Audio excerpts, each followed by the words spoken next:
सकाल उठी करी मुई पूजा कर सारनी न आर जुहार समको केनता अच्छा सबे भल अच्छा तो इे देख आम निनी जे एत बेलान नहीं उठवार ताली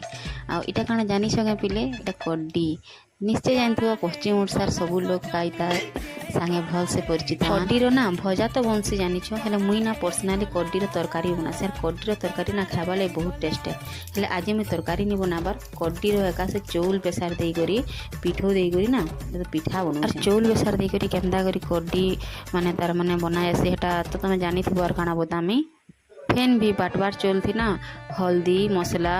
कलर गुण जे जेनटा देव आर नून कि नहीं हम निजर हिसाब से देव कहीं बेसी लगे नहीं खबार कॉर्नफ्लोर गोटे चामच सियोर देव है कहीं जो कॉर्नफ्लोर देल बेले तार बाइंडिंग पावरटा ना बढ़ी जा कड्डीटा टिके ना क्रिस्पी बनवा आ मुझे ना पियाज आउ बंधाकोबी टिके भी काटिक देचे खाली पर्सनाली मत भल लगसी तार टेस्टा है आ बाकी तुम दे पार भी आर नहीं भी दे पार हेन्ता भी साधा कर पार स्किप कले भी किसी प्रोब्लेम नहीं हो आज जेनता बैगन भजा जैसी ता बाती हेन्ता करी ना तेल दुला दे करी याड़ू साइड करी उल्टे देव देखो क्रिस्पी हबार जाकर ना ये भाजब टे भल कर टेस्ट मन टेस्ट आसो आर काଣା कहमी जदि मोर कड्डी रेसिपी तुमको भल लगी बोले मोर चैनल के लाइक एंड सब्सक्राइब शेयर करब ठीक अच्छे